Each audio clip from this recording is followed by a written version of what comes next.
Tonight on the Overtime, we will talk about the NAU football team coming hot off their last-minute victory over Cal Poly. And NAU football or volleyball hopes to make another postseason run. Do the Jacks have enough to make it to the tournament? Staying on the court, can the Flagstaff Lady Eagles continue their dominance over Division III? And does the NAU women's soccer team have the right playmakers to make a postseason run? All that and more coming up on this edition of the Overtime. Welcome to the Overtime, everyone. Northern Arizona's only sports show. I'm your host, Kaleigh Emery. Joining me tonight is KJAX Sports Director David Ahumada. Thanks for coming in tonight, David. Thank you for having me here, Kaleigh. It's always a pleasure to be here on the Overtime. We had a very long week of sports, so I think we better get started on them right away. Oh, I totally agree. And, we're just going to jump into it. For the first topic tonight, we'll be taking a closer look at the NAU football season so far. David, you've gotten a chance to see the Lumberjacks in action a few times this year. Who's going to be this team's next big playmaker? Kaleigh, I see more than one truly great playmaker for the Lumberjacks. Right now, the only player that I see stepping into the role of the senior that he took the position from is running back Casey Yan. The man's a workhorse. He continues to carry the offensive load for the Jacks as both a runner and a receiver. And another guy to be on the look for is Ife Umodu. Umodu caught two huge touchdowns during the Cal Poly game, one of them being a one-handed grab as he was shoved out of bounds. This is actually a work in progress year for Umodu, as he is just getting his football legs back from an injury that sidelined him all of last year. He's showing signs that he can still be a big game breaker for the Jacks. David, I really like Casey on this season as well. Even though the offense has converted to a multiple running back system, I still see Jan as a leader and a guy that the Jacks can lean on throughout the whole season. And moving from the football to the volleyball court, the Lumberjack volleyball team is in the midst of another fantastic season with a 2-0 Big Sky record. The Jacks look to finish atop the conference and make another postseason run. But David, my question to you is, do you see the Jacks making it to the conference tournament? Not only do I like the chance for the Jacks to get back in the volleyball playoffs, but I'm thinking they'll take the conference crown, Kaleigh. I know it's pretty early with all the conference schedule to go, but this team has had tremendous success so far. The only blemishes on the record come from their trip to Hawaii, which I'll blame on the travel more than anything. NAU has already won their first few conference matchups, but the one I'm looking forward to the most is Southern Utah on October 4th. SUU is behind the Jacks in the Big Sky South standings right now at second, and I really think that game will be competitive and could even go to a fifth set. David, I see it a little bit differently. The Jacks still have a long season ahead of them. Before we get too far ahead of ourselves, let's look at the upcoming schedule. The Jacks will take on Montana, who is also undefeated in the conference, as well as a trip to Fargo to play North Dakota. These should be tough matches for the Jacks, as well as both tough matches against SUU. If they can get through this stretch of Big Sky matches, then we should see a good postseason run from the Lady Jacks. So sticking on the volleyball court, the Flagstaff Lady Eagles are fighting for another playoff berth. The Lady Eagles are the two-time defending state champs. All our eyes are on the 16-5-3 Eagles to repeat as state champions. But do the Lady Eagles have enough to make another trip down to the valley for the state tournament? The students at the Eagles Nest should feel confident in their team to bring home another title, but you can never count your chickens before they hatch.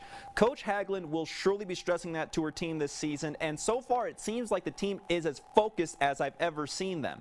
They are plus 19 in the points for and against statistic. I say this team will be in the running for a playoff spot and shooting for that next banner. I think you hit the head on the nail there, David. The Eagles' Nest has been a safe haven for the girls, and with 4 games remaining at home, the Eagles could run the table in hopes of cruising into another playoff berth. Well, for our final topic of the evening, we're going to talk some NAU women's soccer. The Lady Jacks are tied for 3rd in the conference after winning their first Big Sky game against Sac State and tying Portland State 1-1 in double overtime. Goals were hard to come by early on in the season, but recently the Jacks have found their stride.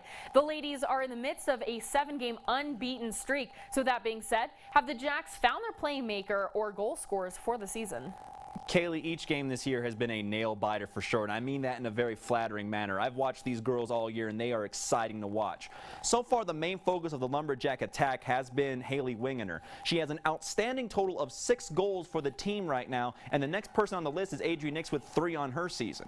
This team likes to attack from the edges and cross it inside so Wingener and Nix can get shots on net, but in order for that to happen, players like Sierra Gamble and Lindsay Doyle need to put pressure on the defenses on the edges and draw out the opposing team out of their defensive zones so that they can open up the front of the net. That way they have a bigger window to shoot at.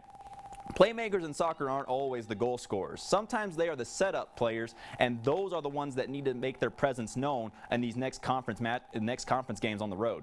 Honestly, I think we're on the same exact page with Wingener. She's been a key player for the Jacks all season long, and I cannot wait to see what she has in store for the rest of the conference season.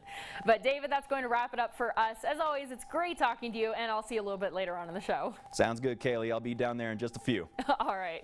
Well, stick around, folks, because our very own Austin Davis will sit down with Lumberjack quarterback Chase Cartwright to talk about last weekend's thrilling victory over Cal Poly. Stay tuned. We'll be right back with more action on the Overtime. For over 20 years, and with more than 65,000 success stories, Coconino Community College is vital to your future. I'm Gary Smith. I earned my basic detention officer certificate at CCC and worked at the county jail in Flagstaff. More recently, I enrolled in a welding class. This lifelong learner is proud to support CCC. With your support, Coconino Community College will remain efficient, effective, and excellent. You sure you don't want some? It's chamomile. Listen, you are extremely terrifying. Just the scariest undead subhuman thing on TV, and I really mean that. But I am worried that you could give my kids nightmares if they see you, so I'm gonna have to block you. So that's it. Oh, and tell the zombies they're blocked too. Welcome back to the Overtime. Last weekend, the NAU football team came back from a 14-point deficit to beat the Cal Poly Mustangs 38-35. Behind the comeback was senior quarterback Chase Cartwright, who finished off the night with 279 passing yards and 4 touchdowns, including the game-winning pass to Casey On. Sports reporter Austin Davis sat down with Cartwright to talk last week's game and the outlook on the rest of the season. Thank you, Kaleigh. I'm Austin Davis, and we have a special treat for you today as senior starting quarterback Chase Cartwright is here, and he is responsible for one of the most thrilling plays in NAU history. Thank you for joining us, Chase. Hey, thanks for having us, Austin. Now, coming into the game against Cal Poly, you weren't the starting quarterback, but you were thrust into the position this week. What preparation did you go through? It's a good question. You know, as a backup quarterback, you like to prepare the same as the starter because you know you're one play away from playing at any given time, and you know things happen, and you got to step up and not skip a beat. That's the main thing. My goal is when I come into the game, the main thing is just being ready to play. So the preparation is the same. Just glad that we were able to go out and execute the same game plan. Hey, whatever it was, it worked because you know you threw for 279 yards, 4 touchdowns. Better than Tom Brady on Monday Night Football against the Chiefs, let me tell you that. So in the final minutes, you elected to go for it on 4th down. Coach Sowers wanted to punt the ball. What was your thought process during the punt and Cal Poly's last possession? You know, I was a little disappointed when we decided to punt and not go for it, but I knew that we had 2 timeouts left, and we trusted our defense 100% to get the stop for us and get us the ball back one more time. And defense came through. You got the ball back with about a minute to go. Did you ever think of this as a kid growing up, you know, final possession, it's my time to shine, let me get this? Absolutely. I mean, that's all you think about as a kid. You're in the backyard playing with your siblings or your friends. You want to be that professional player, and when you get a chance to step up and actually make those plays, it's a pretty special feeling. Yeah, I wish I had that feeling. So have you ever, you know, just when you have the ball in the final minutes, what kind of feeling did you have when you tossed the ball to Casey for that touchdown? You know, take me through the last play. Okay, well, I mean, the initial read was to the other side of the field, believe it or not, to Patrick Baldonegro for a 1st down, but I saw he got covered up, and, you know, at that point I was just kind of scrambling, like, all right, I got to make something happen, and I was coming back to Casey on a one-on-one read, and the linebacker left him and tried to play me as I was trying to run, and it just kind of flashed. You know, we made a play, and he made a great touchdown. There you go. It worked. Game-winning touchdown, most thrilling game in my opinion. So, did you guys celebrate after that? I mean, you have to. You have to celebrate in that situation. Yeah, absolutely. I mean, I'm sure we got flag after that play, and we probably could have gotten more throughout the game. It was just a great environment. When we packed the dome with over 11,000 people, it's a special feeling and it's a special vibe you get when you win a game like that. So you're on the road next week against Northern Colorado, then you have a bye, and then you're back on the road against Portland State. How do you carry this momentum to the next game? We just got to continue to execute. You know, we have a great game plan set up for this week at UNC, and I think the main thing for us is just to continue to practice well, continue to prepare well, and get ready when Saturday comes around. Well, there you have it. Chase here, giving us the inside scoop on that game-winning touchdown. Thank you for joining us, Chase, and back to you at the desk. Special thanks to Austin Davis and Lumberjack quarterback Chase Cartwright. Coming up, Guy, you've got our weekend sports preview. That's right, Kaleigh, and I'll tell you more about all the weekend action coming up.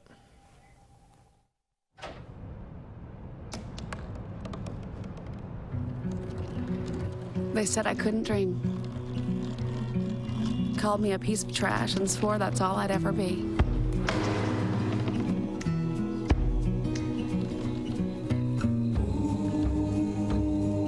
Said a bottle couldn't see the ocean.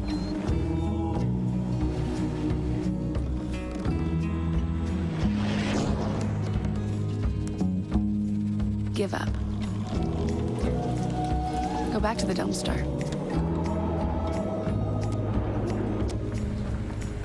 But I didn't listen. I made my way.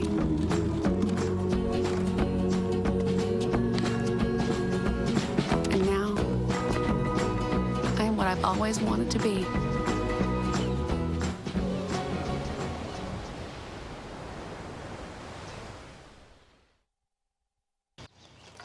You know what, guys? There's a lot of tree branches and dry brush over here. We should probably move the bonfire over there.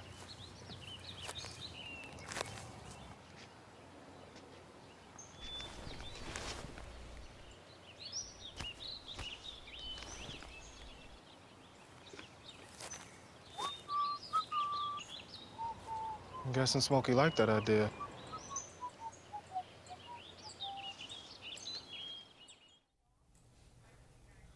Welcome back to the Overtime. My name is Guy Forbis, and we have a full slate of weekend sports coming up at you.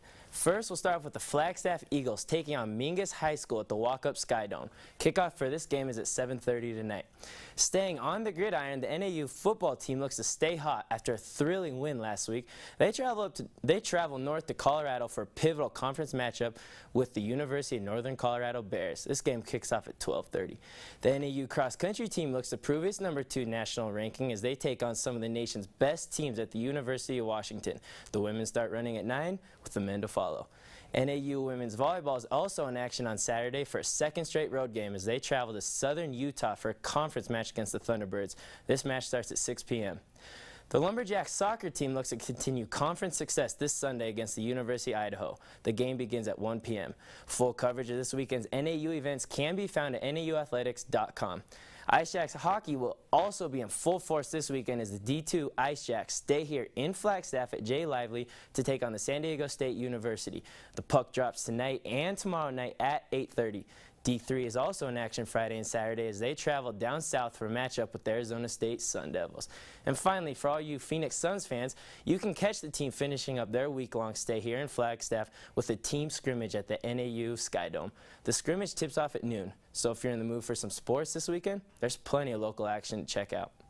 All right, thanks, Guy, for this weekend sports schedule. Looking like it'll be a busy one. I know I myself will actually be at the hockey games. What about you, David? I'll be joining you down there at J. Lively. I mean, we got to go and do the broadcast for the KJAC radio station, so I'll be doing play-by-play and color commentary for that game. It should be a fun one, though, up against San Diego State. Yeah, it really should. What about you, Guy? Yeah, I'm excited. I'll be heading out to the Sky Dome for the Flagstaff football right after this. It's going to be a good time. Sounds like it. Well, from the whole crew here at the Overtime, David, Austin, Guy, and myself, thank you everybody for tuning in, and don't forget to catch some sports action this weekend and check back next Friday for another edition of the Overtime. Good night.